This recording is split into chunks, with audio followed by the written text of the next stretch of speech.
10월 20일 오늘의 말씀은 역대하 29장 20절에서 36절입니다.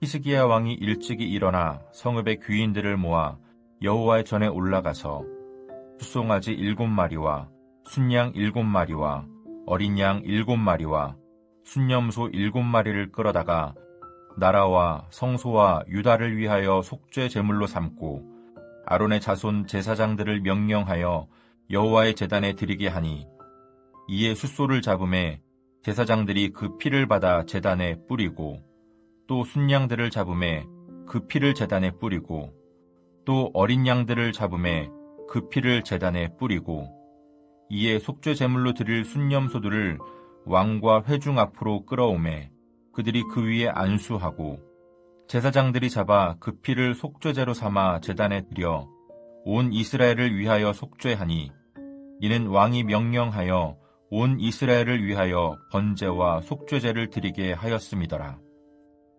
왕이 레위 사람들을 여호와의 전에 두어서 다윗과 왕의 선견자 갓과 선지자 나단이 명령한 대로 재금과 비파와 수금을 잡게 하니 이는 여호와께서 그의 선지자들로 이렇게 명령하셨습니다. 레위 사람은 다윗의 악기를 잡고 제사장은 나팔을 잡고 서매 히스기야가 명령하여 번제를 제단에 드릴세 번제 드리기를 시작하는 동시에 여호와의 시로 노래하고 나팔을 불며 이스라엘 왕 다윗의 악기를 울리고 온 회중이 경배하며 노래하는 자들은 노래하고 나팔 부는 자들은 나팔을 불어 번제를 마치기까지 이르니라. 제사 드리기를 마침에 왕과 그와 함께 있는 자들이 다 엎드려 경배하니라. 히스기야 왕이 귀인들과 더불어 레위 사람을 명령하여 다윗과 선견자 아삽의 시로 여호와를 찬송하게 하매 그들이 즐거움으로 찬송하고 몸을 굽혀 예배하니라. 이에 히스기야가 말하여 이르되 너희가 이제 스스로 몸을 깨끗하게 하여 여호와께 드렸으니 마땅히 나와 제물과 감사제물을 여호와의 전으로 가져오라 하니 회중이 제물과 감사제물을 가져오되 무릇 마음에 원하는 자는 또한 번제물도 가져오니 회중이 가져온 번제물의 수효는 숫소가 70마리요 순양이 100마리요 어린 양이 200마리이니 이는 다 여호와께 번제물로 드리는 것이며 또 구별하여 드린 소가 600마리요 양이 3000마리라. 그런데 제사장이 부족하여 그 모든 번제 짐승들의 가죽을 능히 벗기지 못하는 고로 그의 형제 레위 사람들이 그 일을 마치기까지 돕고 다른 제사장들이 성결하게 하기까지 기다렸으니 이는 레위 사람들의 성결하게 함이 제사장들보다 성심이 있었습니다. 번제와 화목제의 기름과 각 번제에 속한 전제들이 많더라. 이와 같이 여호와의 전에서 섬기는 일이 순서대로 갖추어지니라. 이 일이 갑자기 되었으나 하나님께서 백성을 위하여 예비하셨으므로 히스기야가 백성과 더불어 기뻐하였더라. 히스기야 29장 20절에서 36절 말씀을 함께 묵상하겠습니다. 새벽 말씀 묵상을 시작하겠습니다. 한 주 잘 시작하고 계시는지요? 역대하 개론을 살펴본 것이 얼마 되지 않는 것 같은데 벌써 역대하 29장까지 왔네요. 오늘 본문을 묵상하기 전에 한 가지를 살펴보고 본문을 묵상하겠습니다. 열왕기서에는 히스기야의 종교 개혁을 간단하게 기록하고 있는 반면에 역대기에서는 29장에서 32장까지 4장에 걸쳐 기록하고 있습니다. 그 이유가 무엇일까요? 그 이유는 역대기와 열왕기의 기록 목적 또는 기록 방식이 좀 다르기 때문입니다. 사무엘서와 열왕기서 두 성경은 하나의 통일된 역사적 관점으로 기술되었고 역대기는 또 다른 역사적 관점으로 기술되었는데요. 사무엘서와 열왕기서의 관점에서 보면 요시야 시대를 이스라엘 역사의 정점으로 보았고 열왕기 저자는 히스기야 시대를 남유다의 역사적 정점으로 보고 있습니다. 그렇다면 역대기 저자는 왜 이렇게 히스기야를 높이 평가했을까요? 그것은 히스기야가 왕이 되었던 때의 역사적 상황이 특별한 데서 기인합니다. 히스기야의 아버지가 다스리던 아하스 시대에, 그러니까 722년에 역사적으로 충격적인 사건이 일어나는데요. 이때 북이스라엘이 아수르에게 멸망을 당합니다. 그러니 히스기야가 남유다의 왕이 된 때의 상황은 북이스라엘에는 왕이 없는 상태였으며 또한 백성들이 포로로 끌려간 상황입니다. 포로로 끌려가지 않은 백성들만 북이스라엘 땅에 남겨진 상황이죠. 하나님을 떠난 북이스라엘 백성이긴 하지만 같은 민족인 북이스라엘이 멸망당한 사건은 남유다 백성들에게 모두 충격으로 다가왔습니다.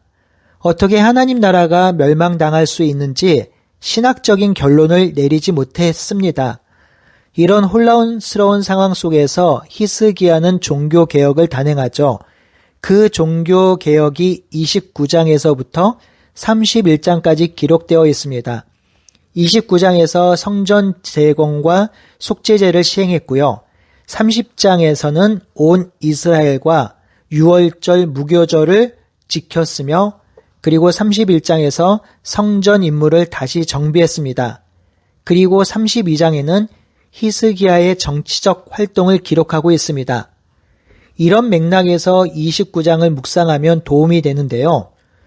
오늘 본문을 묵상하기 전에 역대하 29장 1절에서 19절 본문을 간단히 살펴보겠습니다. 역대하 29장 1절에서 19절은 히스기야 왕의 초기 통치부터 성전 정화와 예배 회복에 집중되는 모습이 기록되어 있습니다. 히스기야는 25살의 유다의 왕이 되어 하나님 보시기에 정직하게 행한 왕이었지요.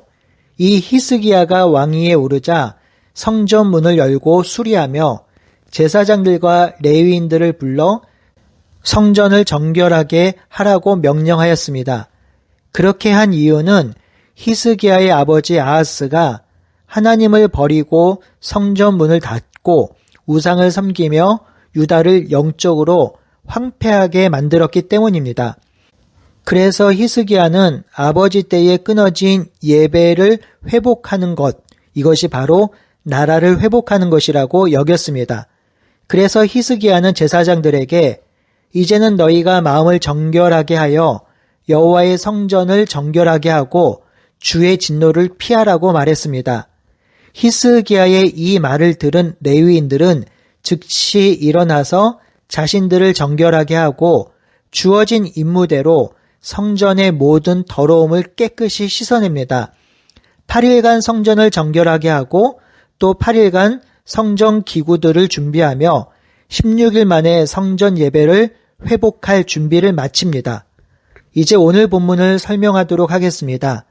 제사장들과 레위인들에 의하여 성전이 정결하게 되고 성전 기물이 갖추어졌습니다. 이에 히스기야는 속죄 제사를 드리기 위하여 신하들과 함께 왕조와 성전과 유다를 위해 제물을 드립니다. 22절에 보면 숫소와 순양과 어린 양을 잡아 제단에 뿌렸지요. 이 규례는 레위기 4장에 규정되어 있습니다. 그리고 나서 23절과 24절에 보면 순염소를 속죄 제물로 드립니다. 제사장은 속죄 제사를 드리기 위한 제물을 왕과 백성 앞으로 가지고 와서 안수하고 피를 속죄제로 삼아서 제단에 드리지요. 이러한 제사는 온 이스라엘을 속죄하는 제사입니다. 여기서 두 가지 제사 의식이 행해졌는데요. 첫 번째는 오염된 제단을 정결케 하는 제사이며 두 번째는 백성을 정결케 하는 제사입니다. 이렇게 제사를 드리는 이유는 성소와 제단도 죄로 인해 오염되었고 백성도 오염되었기 때문입니다. 즉 히스기야 이전의 남유다 백성은 총체적으로 죄로 오염되어 있었던 상태입니다. 이렇게 정결하게 하는 제사를 드리는 일은 온전히 제사장이 관여하고 진행합니다. 히스기야가 이 일을 주도한 것은 맞지만 제사를 드림에 있어서는 온전히 제사장이 그의 직임을 감당할 수 있도록 인도를 합니다. 왕이지만 자신이 할 수 있는 것과 할 수 없는 것을 정확히 알고 그 직임대로 제사장들에게 제사를 드릴 수 있도록 한 것이죠. 그리고 히스기야는 다윗과 왕의 선견자 갓과 나단이 명령한 대로 찬양대를 임명합니다. 이로써 속죄제는 제사장의 직임으로 레위인들은 음악 업무를 담당하게 되었습니다. 제사장과 레위인이 한 마음으로 동역을 해내고 있습니다. 이렇게 속죄제가 마치자 29절에 히스기야는 성결하게 된 백성들과 함께 엎드려 경배를 하지요. 히스기야는 또 다시 다윗과 선견자 아삽의 시로 여호와를 찬양합니다.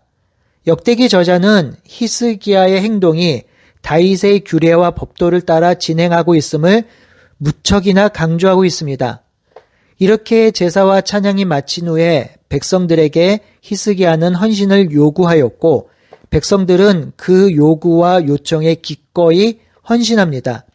히스기야는 이렇게 속죄제와 감사 찬양을 했으니 마땅히 제물과 감사 제물을 드리라고 하지요.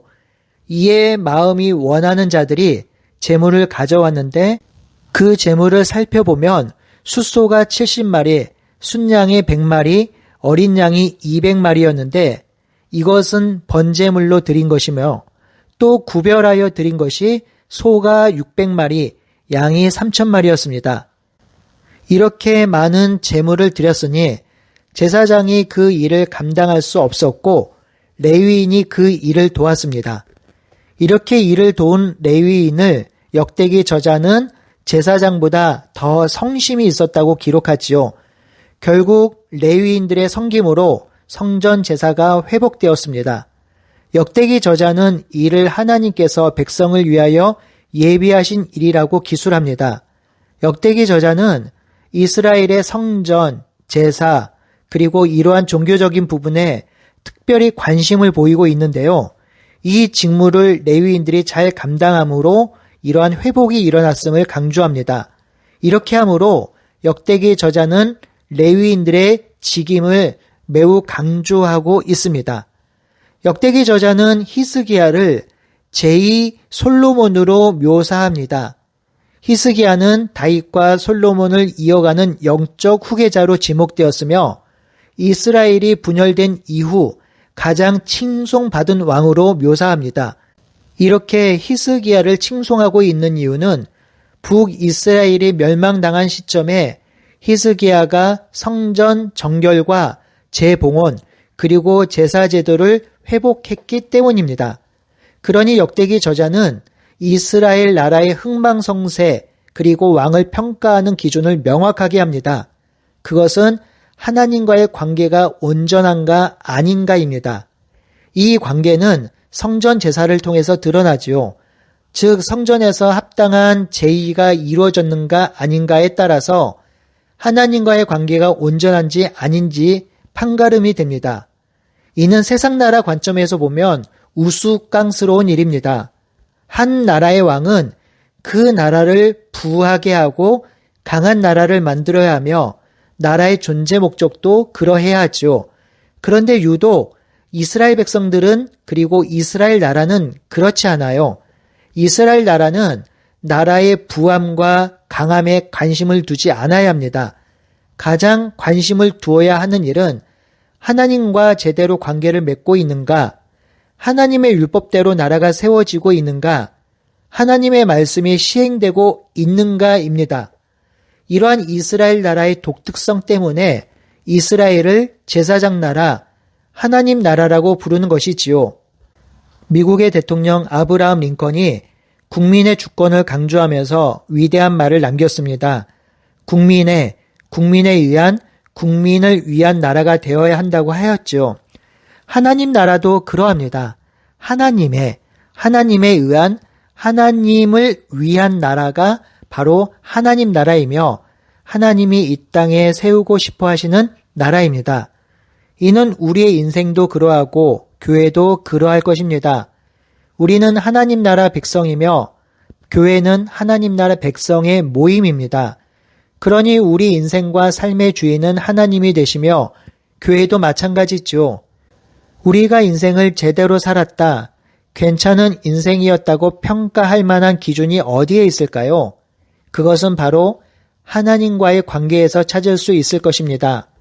우리 삶의 의미와 가치는 우리의 주인 되신 하나님과의 동행이며 그분과 더불어 함께 살아가는 것일 것입니다. 하나님 나라 안에서 그분의 꿈과 그분의 소망에 동참하며 그것이 이 땅에 구현되는 것을 기대하며 사는 것, 이것이 가장 가치 있는 삶 아닐까요? 그렇기에 저는 하나님과 깊은 관계를 맺으며 하나님과 동행하며 하나님의 뜻을 이루며 사는 것이 저의 인생의 소망이며 가장 중요한 가치입니다. 저의 이러한 가치들이 우리의 자녀들이 본받고 우리의 자녀들도 그렇게 살았으면 좋겠습니다. 세상 허무한 곳에 소망을 두는 것이 아니라 살아계신 하나님과 하나님 나라에 소망을 두며 그렇게 살아가는 인생이 얼마나 복되고 기쁜 인생일까요? 저도 그런 마음이 드는데 우리 하나님은 어떠하실까요? 저와 여러분들에게 그런 소망을 갖고 계시지 않을까요? 사랑하는 성도 여러분, 우리가 사망의 음침한 골짜기로 다닐지라도 때로는 우리의 삶이 힘들고 어려울지라도 하나님은 우리를 자녀 삼아 주셔서 하나님의 소망을 허락하여 주시고 그 꿈을 이루어 살라고 우리를 부르셨습니다. 그러니 우리도 하나님과의 관계를 온전히 하며 하나님을 진심으로 사랑하며 그 하나님과 동행하며 살아가는 우리 모두가 되길 바라고 소원합니다. 함께 기도하겠습니다. 하나님, 참으로 감사드립니다. 하나님, 우리를 하나님의 백성 삼아 주시고 하나님의 나라 일꾼으로 삼아 주셔서 하나님을 위해 살아갈 수 있도록 인도해 주시니 감사드립니다. 우리가 우리의 인생을 살아갈 때에 하나님을 위해서, 하나님 나라를 위해서, 하나님의 의와 정의를 위해서 살아갈 수 있도록 인도하여 주시옵소서. 살아계신 예수님의 이름으로 기도드리옵나이다. 아멘.